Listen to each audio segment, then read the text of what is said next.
So I'm standing at the back of my Jeep, and this is the infamous water drip problem that the Jeep engineering didn't really take into consideration, because when the water comes down, drips down, or you have snow melt and it's dripping down, and it just falls right down on top of you. It just goes straight down, and you know what I'm talking about if you own a Jeep.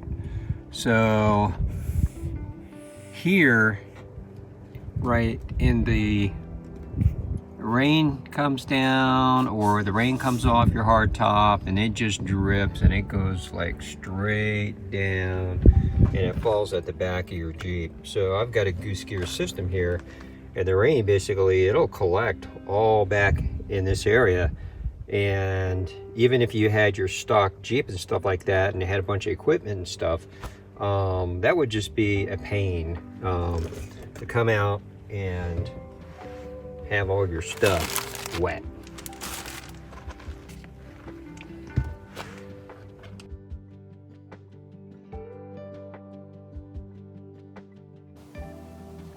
So this is the area where the water should be coming out of the rear seal of the back window. So your water should be collecting inside that seal, which is right up here. So there's the gap, and the water comes down and it drips down, and it drips all along the back side of your Jeep, right?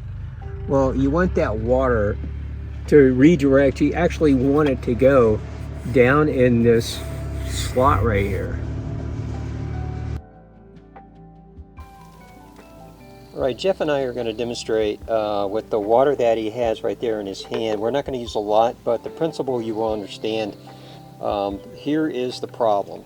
So Jeff's going to pour some water right down through there, like as if it was raining or snow was melting. And watch where the water goes. Right there. So it's going to go all over the back side of your Jeep.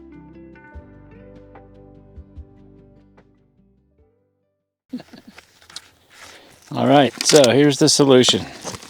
Nice little accordion fold rain deflector. You'll see some chunks of Velcro on the back here that we put on there. So what we're going to do is insert this here and bridge that gap.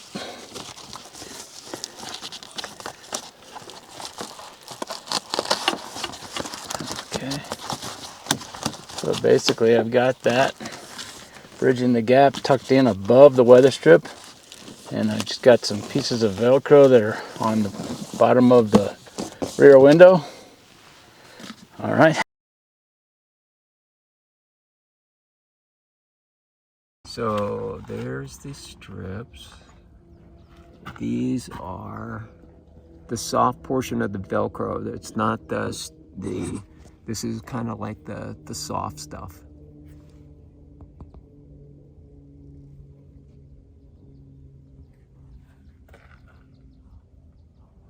And then there's one over there in the corner. All right, same water, same spot. Okay, water's coming around the outside of that weather strip and channeling on the side of the doors. All right. Do you have any more water? Yeah. Yeah, pour it all in there. All right. Oops.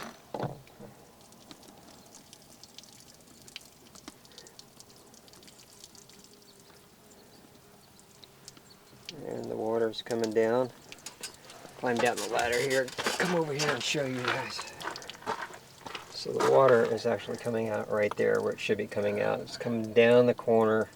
It's coming down the right side of the Jeep because the Jeep's on a slight slant. So this hump up here, effectively, which is a little highest in the middle, would deflect left and right if it were perfectly level. But today, our water's coming out on this side just because of our tilt. And no drips. That's all the water from the previous time. There you have it.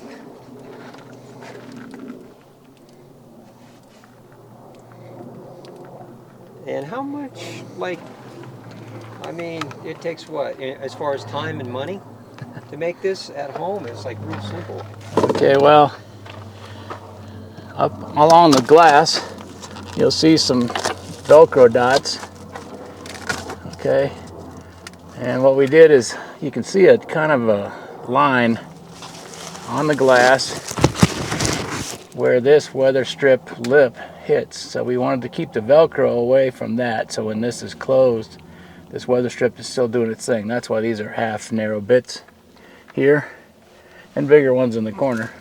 But you know, a little block of Velcro like so is $3-4 maybe at the hardware store.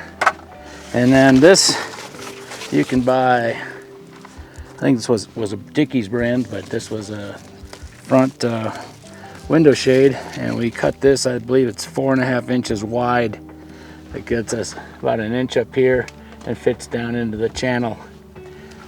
So we cut that, and then we cut it to length after sticking up inside. So we got, you know, half a dozen pieces of Velcro on there. Nice thing is, when it comes off, you can shake it, wipe it, whatever. But it folds up small, can tuck in a pocket, and you're ready to go.